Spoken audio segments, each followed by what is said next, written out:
อยู่โชว์ที่นี่แหละยังทันหอนยามบ่มันไม่หดยามมันหดจึงเนี่ยหดยามจะได้จึงเอาโอ้แสดงว่ามีคนในใจแล้วเสียน้อยเนาะบ่มีได้ไปจักน่ะไม่มีนะเดือนหนึ่งได้นะก็เอาอยู่ตีไม่พอมีผู้อยากได้บ่มีผู้อยากได้อยู่มีพอแล้วบอกพอใครน่ะอยากได้จัง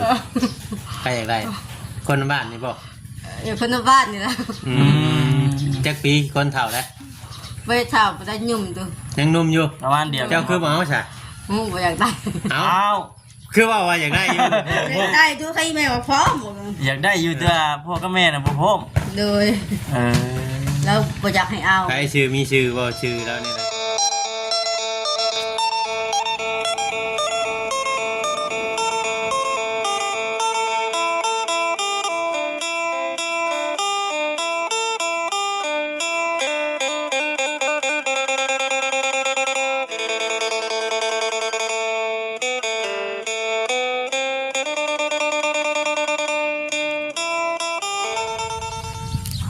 ทุเปิดภาพมาพี่น้องนอนอยู่เฮือน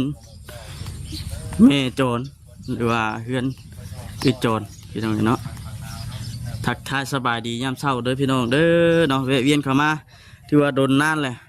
กล้าเข้าไปอยู่บ่นี่โอ้ยเนาะบ่กล้าเข้าไปเด้ไปย่างจ้าจ้ะบ่อายเลยเนาะปวดโพดิพี่น้องเฮือนบ่งามนึงโอ้โธ่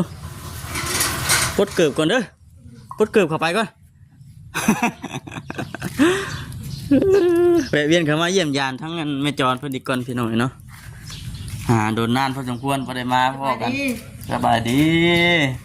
เป็นไปแค่เกี่ยวข้าวน้ำเกี่ยวนะบ่น้ำโอ้ยเกี่ยวเมื่อวานนี่ฝนตกครับเปิดปีแรกเมื่อวานนี่โชคมาเลยดิฝนตกห้าม2 ไห่กันบ่ใครเจ้า2 ไห่ขอให้เป็นไงนึง2 ไห่ก็ได้เดียวคนเดียวบ่เกี่ยวคนพ่อแม่นะปืดหญ้าเป็นไงก็ปืดหญ้าหลังหญ้าลายสวัสดีเอาไปยังเด้อถึงมาตะเกียบข่าวบ่โดย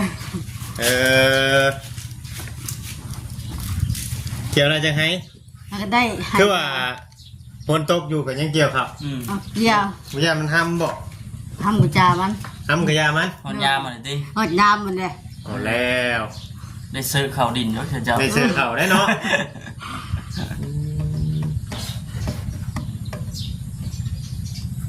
เกี่ยวข้าวได้ท่านในปั่นจังดีบ่ยังเอาขึ้นไว้เทิงเถียงคุณบ่เถียง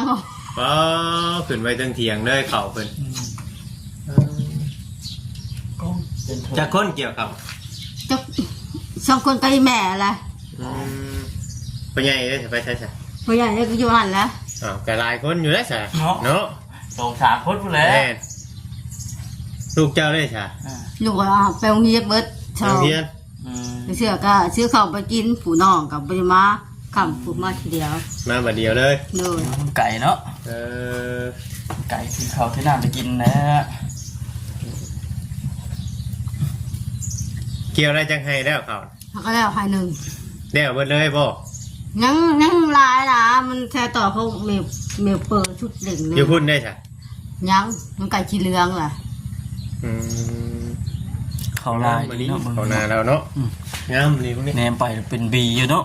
ปวดผู้ตัวดำเนี่ยค่ายเนี่ยได้แต่ดาบไปโต้ต่อไอ้ดวงมันช่างมันตายหยาบแล้วเงาจะหวานเอาบ่ตัวนี้เป็นเขาได้ใครพอแล้วหวานต้อง1/2ตับ1/2หวาน1/2นะโอ้ปีหน้าหวานบ่ลดปีหน้าโอ้ยปีหน้าฮะบัวหวานแหละเป็นยังเป็นยังบัวหวาน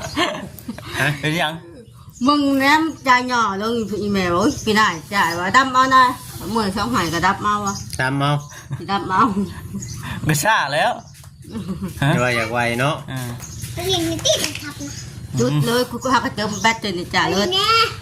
เอามาวันปุ่นโทรศัพท์บาทข้าวก่อนจุดก่อนถูกลานเป็นน้องกันก็ปิดนิดก่อน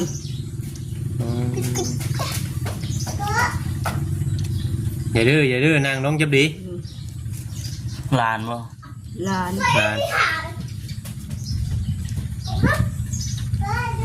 ขอเติมบัตรเถอะนะกูที่ขาปิดอ่ะไปเด้อปิดเด้อ พ่อแม่เขาไปใช้จ้ะ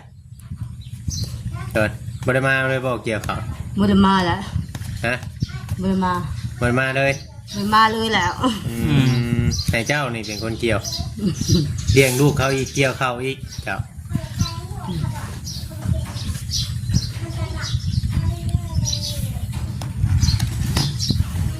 เกี่ยวเข้าก็บ่ เกี่ยวเก่า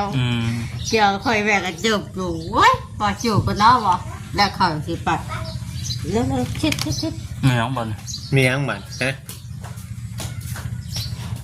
เอาติดเล็ดมึงเลยไป พุ่นไปนั่งเด่นอยู่พุ่น นั่งดินอยู่คนเด้อ เล่นเกม นั่งเด่นอยู่พุ่นนำจังเสียงบ่ดังอยู่พุ่น พุ่นไปนั่งดินพุ่น เดี๋ยวเปิดเสียงดังเด้อ บ่ลงเด้อเวลากูลงพักเพลงหลุมสิกูพัก ทำเพลงเกี่ยวข่าวพ่อนไปนำบ่ เอาเพลงกูบ่แล้วบ่ได้ฟ้อนแล้ว พ่อนบ่ซั่น รักพ่อนนี่นะ เนี่ยวะเจ้าเนาะมันจะบ่เมื่อย รักพ่อนอยู่แจ๊ะ มึงว่าในเต้นตอดมือ จะได้เฮือนกับบ่มีฮอดบ่นั่งเฮือนกับโอ้ยไม่โจรนี่ บ่ได้ปัดบ่ได้กวาดได้บ่ เมื่อย คือ ปาก คือคนคือเฮ็ดให้กว่าคนบ่ได้อยู่เฮือนกะเฮ็ดเฮือนให้งามแล้วว่า เนาะ มาบ่มีฮอดบ่นั่ง ปวดอยู่ปวดมือกับปวดนี่เจ้านี่บ่ได้ปวดนี่ลงไปเกี่ยวข้าวแต่เช้ากูไปแม่ข้างข้าวปลาใครแม่ ก็ง่ายๆว่าคำมาแบบหมุนเข้าบ่อนไปบ่อนมันน่ะย่านะมึงเฮือนนี่ ผมเลิกจะข้าวสิปวด เล่นเกี่ยวข่าวผู้ใด ได้เกี่ยวข้าวจังกวด ใช่จะปวดเลย พลึกแอะ โอ้ดีไม่โจร เอาไปเฮ็ดโหดผู้เป็นบ่งามเพิ่นก็ได้ เนาะ โอ้ที่โอ้ย เอาให้บ่ค้ำซะนะมะ มือ โจมมือตั้งอยู่เพื่อนพุ่น แล้วก็มือบุเท่มาถ่ายพระเหลืองตามือบุตกแหงอุ้ยจ่าแล้วมาถ่ายเราบนปัจจุบันก่อนว่ะว่ะลืมเด้อปัจจุบันเอานางมาเด้อว่ะมือกูโทรไปนำอยู่หมอใจแล้วพูดไปมาไม่ได้มาแล้วว่ะมึงใหม่พูดสิมาว่ะ เธอบอก ในจุดประสงค์ของเขามาวันนี้ก็คือเขามาเยี่ยมมายามเบิ่งเลยก็มีอันถ้าไม่จอดเพิ่นว่าอะไรก็ จะว่าได้ไม่โจร ใคร เดี๋ยวให้เข้ามามื้อนี้ เอาหัวมันจะทายไปชูฮะมันมือชูชามสีทายโทรบอกอยู่ยังโทรไปอยู่แล้วอ่ะโทรไปอ่ะโอ้เอาเกี่ยวเข้าว่าเพจจะโทรไปว่ะเราอ่ะจะถ่ายแล้วนะ จุดประสงค์แล้วให้ทายคือเบ็ดได้แล้วเป็นเบ็ดได้อันนั้น เรามันนั่นเรามันย่างไปได้มันของน้ำเราไก่ พิการเป็นพิการ เรา บ่ ไก่แล้วก็เรามีแต่เมื่อยแล้วก็เศร้าอยู่ แล้วก็เนี่ยพัวเราก็บ่มีนะพัวเราปะ แต่ว่าปัจจุบันนี่เราอยู่กับใคร ถ้าอยู่กับไผจ้ะ อยู่เขาคอยแว่นนี่แล้ว ลูกหลานตัวเองบ่หรือว่า ลูกเราบ่ ลูกเราบ่ ก็ลูกเล่าแล้ว อยู่กับเพื่อนลูก เขาก็ชามเด้หาชามเพื่อว่าคอยแว่นพ่อบ่ว่าถ่ายคลิปก่อนเจ้าบ่โทรชามเด้อว่าเขาบอกคอยแว่นนี่ก็เขาพี่นางเจ้าเอาบอกว่าโทรชามเขาเด้อเขาสิพร้อมบ่เขาว่าเจ้าก็เขาแล้วบ่บอกใจนั่นแหละเลยว่าเขาโทรบอกกับเจ้าให้เขาบ่ได้เด้อเขาคอยเตือนไว้แล้วเขาว่า อันนี้ แล้วยังอยู่เพื่ออยู่ฮะ บอกว่ามีแต่ว่าเฮาสิไปถามเบิ่งเท่านั้นแหละเนาะบ่ ก่ ครับ อนถามมันก่อน เพราะว่า ที่ไปที่มา เรื่องการถ่ายคลิปนี่มันบ่แม่นว่านั่นได้ไม่โจรเด้ อืม ทางถ่ายไปเลยสิ เขาเจ้าให้นะบอกชุ่มข่อยลบคลิปลบหยังบ่ได้ได้เพราะว่าชุ่มเจ้าเป็นคนโทรให้มาถ่ายเนาะ เราแล้วบอกก็โทรเราโทรคนเกี่ยวข้าวเรา บาง บอก ที โทร แกผู้เป็นแม่เนี่ยอยากให้ท่าอยู่แต่ว่าผู้เป็นลูกเต้าลูกหลานเพิ่นเด้มันก็มีอยู่อัน บ่เข้าใจเนาะ นี่มีแบบ ได้กับ FC เข้ามาคอมเมนต์ต่างๆนานาอีกไง มันมีแบบนี้นะลูกเต้าเพิ่นบ่อยากให้ถ่ายคลิปอันนั้นนั่นนี่เดี๋ยวว่ากันไป นี่แล้วโทรมาถามไม่ใช่ว่าโทษถามว่าเรื่องอ่ะถ้าบ่มีเน็ต มีแต่ว่าจะห้าไปถามครับไปถามไทยบ้างนั่นแหละ เขาถามมึงโทรไป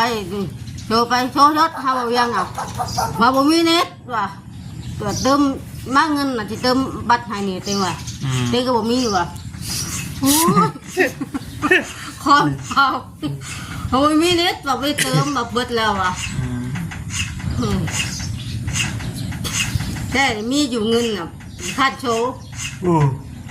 เขาบอกเรียกเอา เขาบ่เวียงก็เวียกอยู่ว่าเวียกคือเวียกมันหาก็บ่โทรอยู่กวนกูสั่งให้โทรโทษจ่ายก็โทรเถิดอ๋อกูปวดหัวเลยคือว่าที่เขากูหากับปิดไว้แล้วโทรมาโลดว่ะ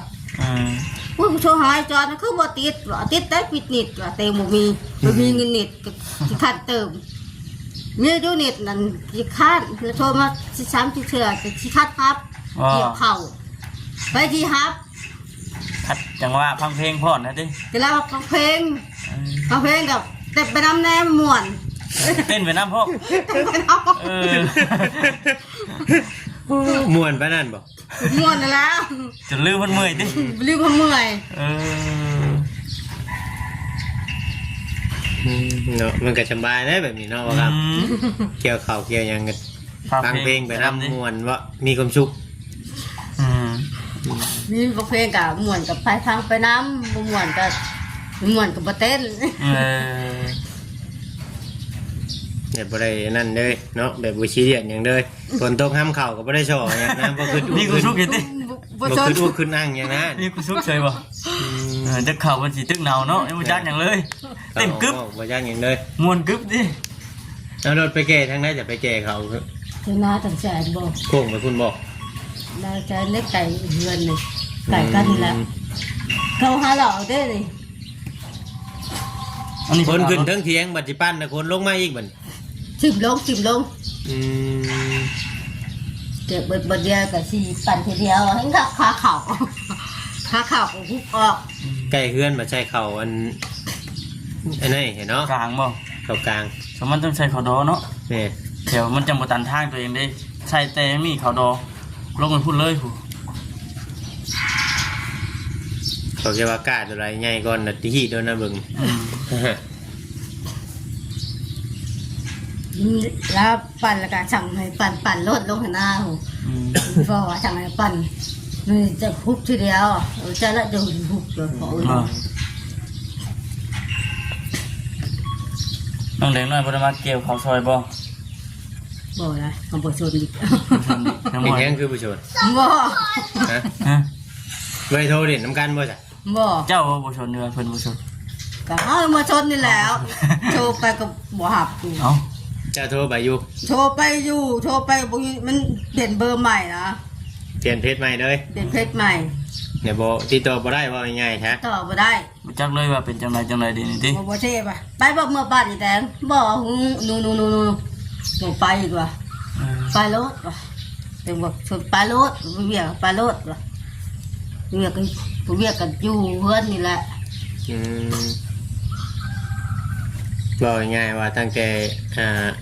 ลูกสาวได้ผัวนี่บ่ฮู้จักข่าวกันเลยจะเป็นอะไรจักท้องจักหยังท้องคือว่าในไรเฮาก็บ่ฮู้เนาะลูกพาลูกเคยมาเยี่ยมไม่เฮาดีเนาะ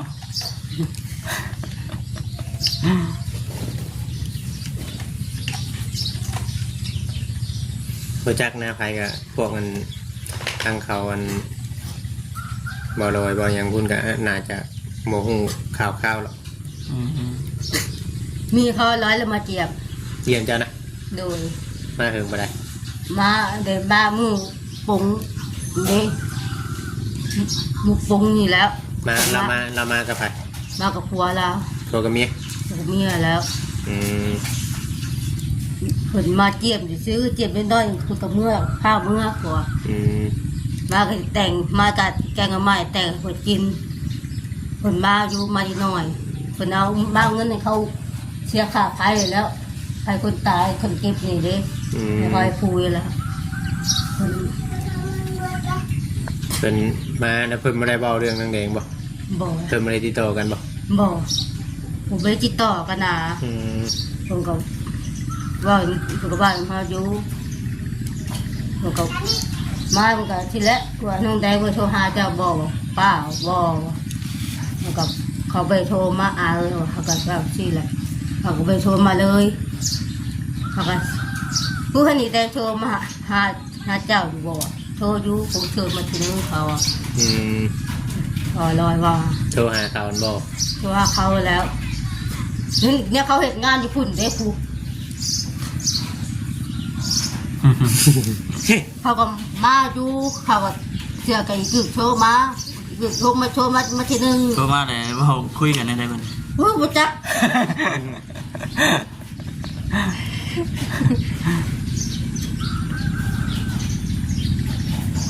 บ่จักชามัน จักอย่างเลยดิ บ่จัก เกี่ยวจะให้มื้อนี้น่ะ ฮะไปเกี่ยวช่องให้ อันว่านี่เกี่ยวคือกัน วันก็เกี่ยววันก็เกี่ยวให้เดียว เอาขึ้นบ่วันเกี่ยวบ่ได้ขึ้น บ่ ผลห้ามครับ ฝนตกห้าม มื้อนี้เกียร์หลายๆเลยมื้อนี้ให้ผลห้ามอีก เกี่ยวมือให้ช่องให้เอานั่นแหละมาแล้วก็มันแดดก็ก้นขึ้นให้เดียวน่ะ กับฝนตกก็สิเกี่ยวแบบนี้น่ะมันนั่นน่ะจะให้รถดูดรถเนาะ แม่นนะ ตากหมากมัน ตากหมากเอา รถมาดูดรถมันไกลทางอยู่ สอบชาพันบ่ สม40พุ่นแล้วเขาเกี่ยว บ่ เขารู้ เหมือนสอบชาพันนะ ชอบจะได้ไทยแถวบ้านเจ้านี่จ้ะ จักดิ ปกติแถวนี้คือเขาคือใช้รถดูดวาลายวะ ยึดอยู่แถวนั้นกันดูอีก เนาะ แถวอีกจังหน่อยกันเขามาดูได้แถวฝากมา ชอบ150,000น้ำอีพอบอกโอ้แพง สอบหนึ่งหาชิป แพงโพดเนาะ แพงเอาเกี่ยวจะพอเลยว่าพวกเราจู่ เอา ว่ะ เป็นจ้างคนกลัวจะใครกลัวเนาะ แม่ สอบหนึ่งหาชิป มาเกี่ยวเอาว่ะ ไปแจ็คงานแล้วปีนี้ไปจ้างรับจ้างเกี่ยวเขาว บ่ได้ไปเลย บ่ได้ไปเลย ไปหน้าเมจิตมือเดียวแล้วเกี่ยวขาหน้าตัวเองอยู่กับไอ้พ่อกับไอ้แม่กับเพิ่นกับเมื่อยเกี่ยวก่อนอยู่เกี่ยวขากับไอ้พ่อก่อนมันยุบติดมีคนจ้างบ่ ว่ามีคนกึบมีคนจ้างดอกว่ะ คอยได้จ้างอยู่นะ ฮะ คอยได้จ้างไป7 คนเลยแต่จะได้10 คนมาหอดครับ เจ้าจ้างบ่เหมือน จ้างมันมีหมักโซเชียกันฝนตกห้ามกับป้าย เชียงบ่เฮ็ดจ้างเฮ็ดเป็นแบบไร เป็น เฮ็ดกรรม เป็น บ่ กรรมเอาพอเห็ดเป็นพรไหนเห็ดเป็นกรรมเอา เฮ็ดอยู่รอบเฮ็ดเป็นกรรม เบิ่ง นี่แหละมัดมันกำมันกำพื้นไว้มันก็แห้งอยู่ให้พี่ปอดน้อย2 กำ อันนี้เราเฮ็ดเป็นกรรมบ่คือเป็นพรที่เรามา เพื่อเอารถโบเกี่ยวบ่ แล้วตัดได้ ตัดเอา ตัดแล้วก็มัด คิดว่าเอารถ แล้วมัด ไถน้อยเกี่ยวตัดแล้วนะ แล้วมัดไว้ว่านี่ฝนตกห้ามแบบก็มัดน้อยเดียวนึงจ้า มันอยากน้ำแห้งอันนี้นะมันเปื้อนมันเต็มไปเลยปั่นกับปั่นอ๋อทุกดี อื้อหือ อันตึ้นอยู่ได้สั่งกินข้าวเช้า ช่างแจ่วกับปู เจอกับกู แจ่วกระปูโอ้ให้ไปหากระปู นะ การเอาบ่ กาดเอาไว้แล้วให้พอกาด อืม กินแจ่วกับปูมีผลนะพักกระชอดข้าวโอ้ยชอดข้าว ทอดข้าวย่างข้าวจีข้าวหยังนี่บ่ โดยเขาจี้แล้ว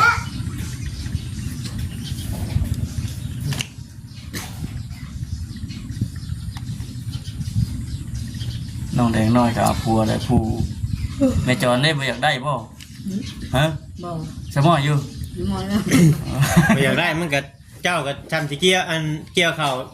แล้วเนาะ แม่นั่นแหละ มันบ่มีผู้เกี่ยวช่วย ผู้เกี่ยวซอยสู้หาผู้มาเกี่ยวซอยเนี่ยคนหนึ่งสมออยู่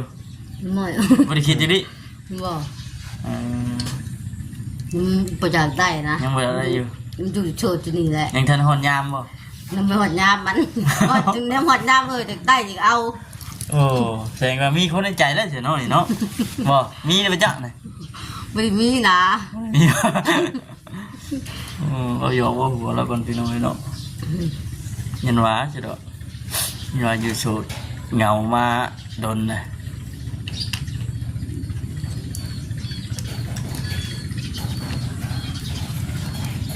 เรื่องหนึ่งได้นะก็เอาอยู่ตีใครไม่ผอม อืม มีผู้อยากได้บ่ มีผู้จะได้อยู่มีพอแล้วบอกพร้อม ไพ่น่ะอยากได้เจ้าไพ่อยากได้ คนบ้านนี่บ่ อยู่คนในบ้านนี่แหละ จักปีคนเฒ่าแล้ว ไปเท่าไปได้ยุ่มตัว ยังหนุ่มอยู่ ประมาณเดียว เจ้าคือบ่เอาใช่ บ่อยากได้ เอา อ้าว คือว่าอยากได้อยู่ อยากได้ตัวใครแม่มาพร้อมหมด อยากได้อยู่แต่พ่อกับแม่น่ะบ่พร้อม เลย เออ แล้วบ่อยากให้เอา ใครชื่อมีชื่อบ่ชื่อแล้วเนี่ยนะ เดี๋ยววัน เพื่อนอยู่หม่องใด หานไก่คอนนี่ดิ หันใหม่นี่บ่ เลยหานใหม่แล้วมือไหนแล้วก็ หันภาคทางนี้ นี่ทางมันเดี๋ยวหันใหม่ตัวตั้งนี่ มั นะ กจ้อยเองเด้เวียนอยู่ไปเก่งบ่ดอกเก่งบ่ แม่นบ่เขาเฮ็ดอยากได้เจ้า เวียนหาอยู่อีแบบใครแบบมาฟ้องไปคุยฟ้อง เป็นหยังจังบ่พร้อมเป็นหยังจังบ่ เราบ่อยากให้เอานะเราบ่อยากเอาอยู่จะเชื่อให้จุยนายผัวลูกผัวชอบเบิ่งบักจอยเอาบ่ให้ใครแม่มาฟ้องไปฟ้องก็มาฟ้องมึง แล้วโทรมาเด่นบ่ เป็น คือ มาเอิ้นบ่ มาเอิ้นบ่คือว่า ผ นี่ มมา นะ เอิ้นนี่แหละนำมาคืนหมดเอิ้นในห้องที่ข้านลูกว่าหลอกไว้ ว่าว่าดินสาวเนาะ เอามาเด่นไปชาววิธีการลูกบ้าน เนาะ ไอ้ข้านลูกนะเฮาหลอกแหละ อ๋อ หลอกแหละคันช่องเถื่อแหละมาแล้วก็ อืม กูก็ข้านลูก บ่ได้โทรเด่นกันบ่จ้ะ โบ่แล้วเราไปมีโทรศัพท์ นั่นแบบยุค90พุ่นนะ โอ้ เป็นมาเอิ้นผู้สาว เจ้าว่าเจ้าก็ลอยไปเด่นแล้วอยู่บ่ยัง เนาะ บ่เขาไปละ บ่ยังเคยดินอยู่จักจัง บ่ ไป เขาไป เคยเด่นกันจักเทื่อเคยเด่นกัน ไม่ไปเลย เอาคือว่ามากันซะ โบ่จะเที่ยวมาแล้วเราไปเกี่ยวหญ้าแล้วก็มาวันนี้แหละแล้วจะเข้าห้องน้ำมีบ่ห้องน้ำบ่เฮาบ่มีมีตัวแล้วนั่นแหละลาปวดขี่แล้วไปลาขันอนามัย โอ้จะไม่เจ้าล่างขี่บ่เนาะ จ้ารถเฮาบ่มีห้องน้ำไปรถผู้อ่ะ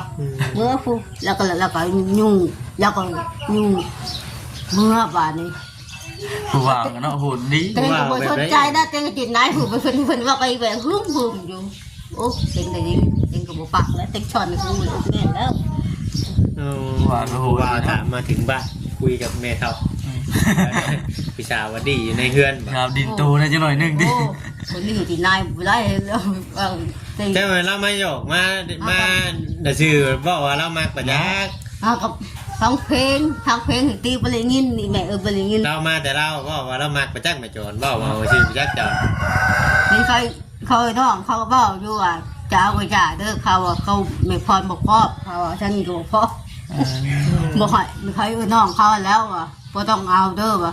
มี เท่าอัน แล้ว เท่าได้เท่าอันเห็ดกุ๊บเพียตะกี้เห็นบ่ โอ้กุ๊บแล้วละไปทิพส่งแล้วแล้วป้าก็ไม่วนเขา เท่านั้นเลย เท่าละว่ะ เจ้าบอกคิดกูไปชม เขาเรากุ๊บกุ๊บป้าก็ไม่วนเด้อเขาว่ากุ๊บไปให้บ้างกับผมกุ๊บ เพราะเราจะหมักเจ้าแล้วเจ้านั่นของเฮ็ดให้เราลงไหล เนี่ยกูกับป้าในเตียงอย่างเงี้ยก็ไม่ได้ยินแล้วหูเลยหนุ่มอ่ะ เราก็เลยอยากตอบแทนน้ำจิตน้ำใจในเล็กๆน้อยๆเราก็เลย ไปกินหน้า เขาหยอกกันชื่อเนาะเขาบอกหยอกกันชื่อไม่จอนละสีนั่นยัง เต็งก็ว่าเต็งเบาเด้อมื้อนี้เต็งมีผู้บ่าวแล้วว่ะว่าทางใต้ว่าเจ้าน้าทางไก่นี่เต็งว่ะ อ้า ป้ากูบ่าวแล้ว ประมาณนี้ได้จ้ะ แม่น เดี๋ยวก็จะไปทำมึงเดา เนาะ มันเป็นเนื้อไหนเลย ๆ คำว่านั่น เล เลย ยก็ได้ เพราะว่าเขาบ่ได้อยากให้ความหวังไปไหนเนาะ แม่น จังหน่อยชีว่าคือผมอย่างนั้นคือจะทำเบิ่งรายละเอียดเป็นอะไรแล้วก็บ่ถ่ายกับถ่ายบ่ถ่ายเลยครับเฮาก็สิบ่ถ่ายพี่น้อง แม่ แต่สบายดีไหมจอด สบายดีอยู่ยัง โอเคพี่น้องเนาะป้ายวันนี้โอเคพี่น้องคลิปนี้ก็คือ ต้อง จบ แม่น คลิป ทำค ก่อ วาน มสะอาดแม่ไม่จอนเรือน ดี ชาติ ไม่แห้งพี่น้องเนาะสบายดี